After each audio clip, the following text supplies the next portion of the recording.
started actually at now, meaning at 3:20, and I greet now Anna and Olga. Anna from the University of Zaragoza in Spain, and Olga Grandinaru from the Babes Bollaya University from Romania. Are they with us? Hello. I won't read the long introduction. I will let you, if possible, introduce yourself. Okay. Some information about you, and we'll start. Okay. So thank you for being with us, and thank you. Okay, so yes, thank you everybody for attending this this panel and this presentation.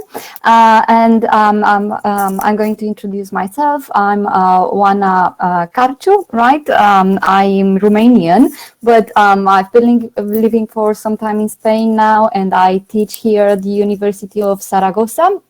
In the city with the same name, Zaragoza, in Spain.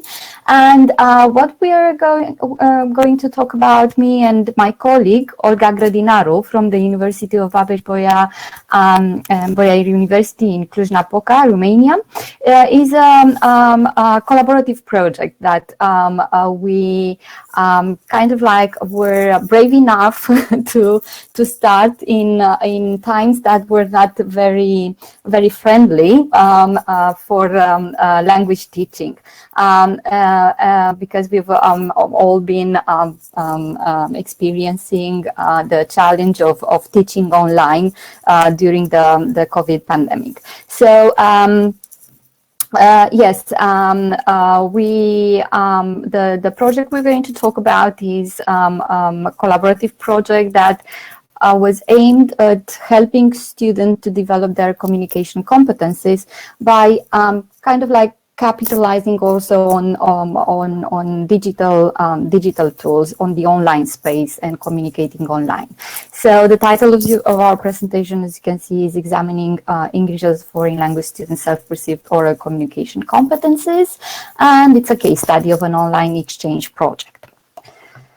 So why did we do this study? Well, practically the context is that of as I said, the recent challenges related to the shift to online teaching and learning in higher education have made new kinds of learning spaces available to learners of a second or a foreign language. So, for example, language learners found themselves using the foreign language to interact in online spaces that provided in that way a new context for learning. So, however, we have to be aware that these spaces require active participation in the learning process if we were to use them as such. And this means taking control over and responsibility for interaction and learning in international and intercultural contexts, as well as a range of knowledge of a range of repertoires that are specific to the online space. So, therefore, development of communication competencies to grapple with the challenges of communication in this digital age, in the diverse context that extend beyond the classroom, we consider to be increasingly important as a goal on courses in English for specific purposes, which is the context in which we are teaching.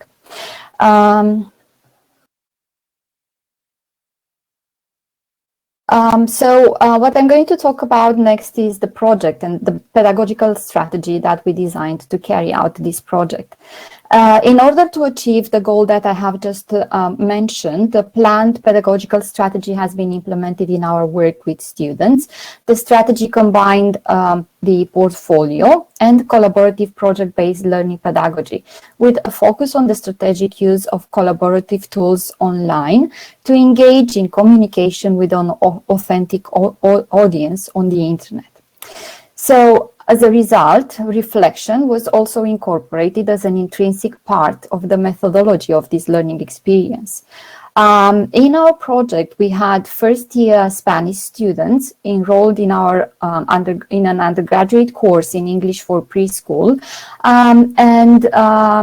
Romanian students that also first year students studying at the Babeș-Bolyai University in Romania. So the collaborative project we proposed to these students was related to the topic of how do they work on their English learning speaking skills, and in particular related to language learning strategies.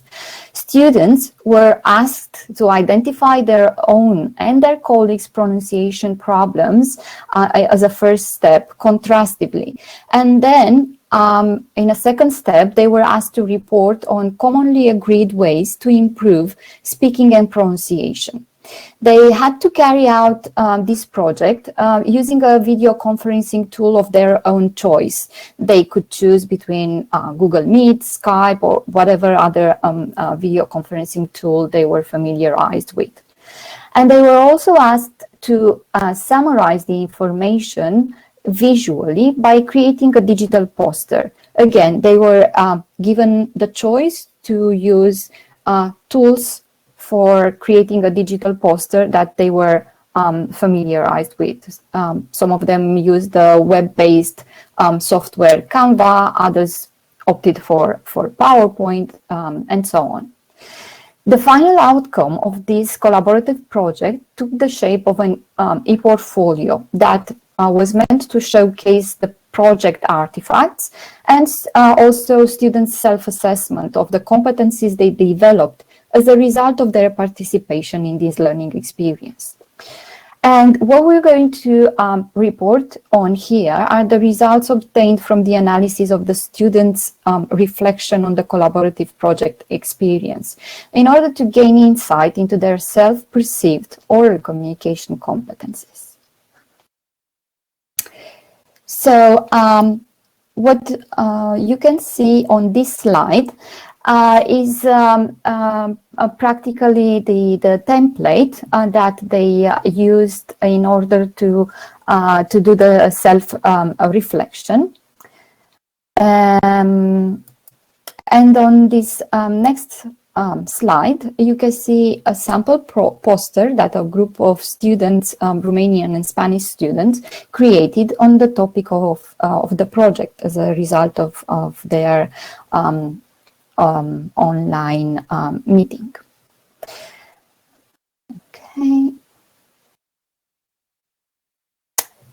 So, based on the empirical data collected from the students' e-portfolios, what this study seeks is to find out what opportunities for communication competence development arose as students went about completing their project, and subsequently, in what way is project-based learning relevant to the development of communication competencies in the online environment? Now, what we hypothesize is that this can inform future development of project-based learning pedagogy for the learning of English in higher education, particularly in environments that include non-native English speakers. Okay, so now I'm going to move on to talk a little bit about the methodology of carrying out this analysis. We used the reflection text, self-reflection text of 60 Spanish students that participated in the project. These were written in their L1 Spanish or in their L2, as they were at different levels of proficiency, and 41 reflection texts of Romanian students. They were all written in L2. Romanian students chose to write their self-reflection text in L2 English. We analyzed this text using a qualitative method of theming the data, and we used a computer tool for qualitative computer-assistive qualitative analysis, and that is the Atlas T software, the version 8.4. And what you can see here is screenshot of the themes that we extracted analyzing the self-reflection text of students. So now I'm going to hand over to my colleague Olga, who is going to talk a little bit about the themes that we extracted analyzing students' self-reflection texts. Thank you, Juana. First of all, in order to analyze that much of material, we started searching for the patterns in students' reflection papers. And then we figured out the categories. There are 6 categories, starting with social and emotional. As you could see, we started with the negative emotions expressed by our students. So there were several of those saying that they were afraid, they found it challenging, they had to get over the emotions, and they were even embarrassed by their doubts. Then in the next slide, we could see the fact that some of the students were actually encouraged by this project, and some of them met colleagues that had the same level, which seemed pretty acceptable to them to continue learning. And they found that they had no comprehension problems. It should be mentioned that we kept the typos and the mistakes and the grammar issues original.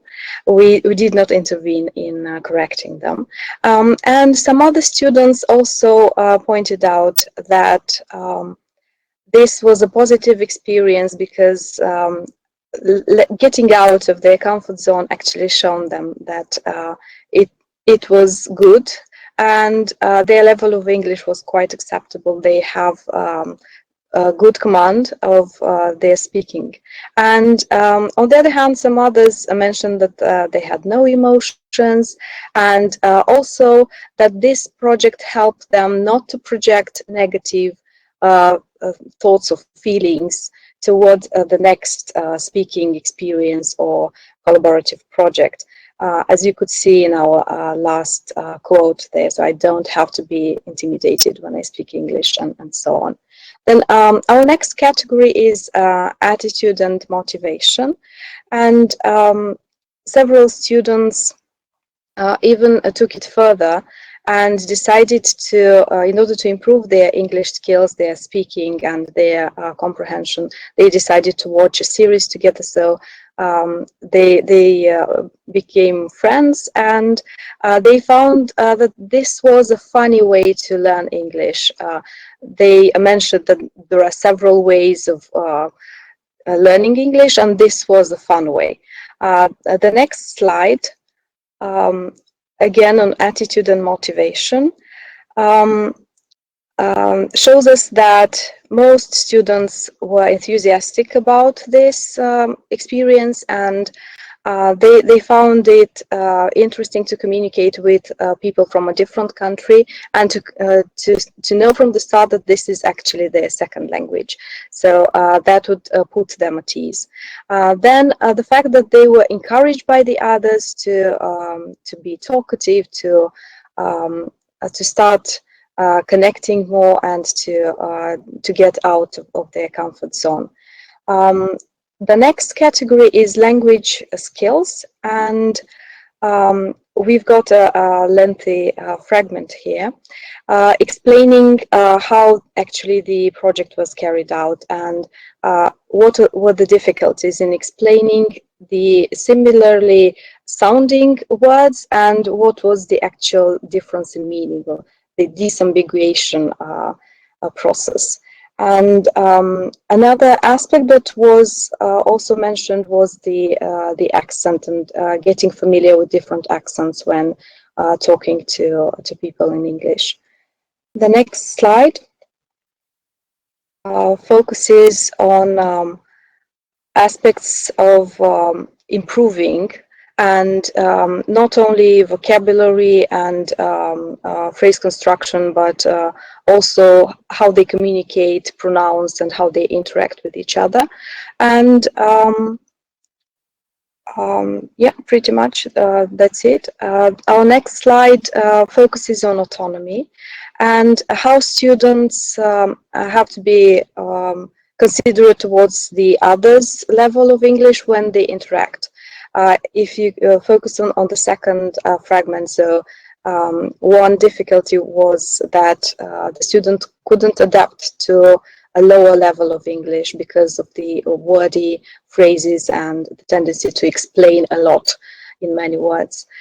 On the other hand, this was useful because they could express the same idea in various ways. And there were also some objectives explained. So more than a half, I guess, would say that they would like to improve their fluency or to achieve a better fluency and to practice more their speaking skills. The next slide, again on autonomy. Several students were very aware of their strengths and weaknesses, and said that that was very helpful in order to let them begin something that would help them to focus more on their strengths and to improve the weaknesses. Then the fact that they could actually discover that they were on the right track and they could continue in the same direction due to this activity that we organized. Our next category is teamwork and collaboration, and we had a lot of positive feedback on this one. Students were thrilled about this intercultural collaboration, and also they focused on different areas of pronunciation and what were the difficulties. Obviously, Spanish and Romanian students, they would have different issues, as Juana showed in one of the posters that they created. And the next slide. The fact that, as I mentioned, some of them decided to watch a series together. Others had the bravery to become a facilitator, something that we all as teachers would like to have, at least one facilitator in our group. So trying to break the cycle of translating and trying to encourage more the other colleagues so that they would actually start talking and breaking the ice so that they could be braver, and helping the others to express different issues and what they actually face when they have to communicate in English. Others also shared the fact that they liked a lot this opportunity because their contribution was equal within the team. And our last category is intercultural. Of course, they were excited about this because this was an opportunity to have access to a different culture and to share more about their studies, about their cultural background from the comfort of their home, sitting just in front of their computer. And even though they have this opportunity when gaming or when chatting, it's not the same thing because of the background and because of the focus that they have. They were, as I said, enthusiastic, and they even mentioned the fact that they would recommend this project to be carried out with the next generation. Thank you. Back to you, Juana.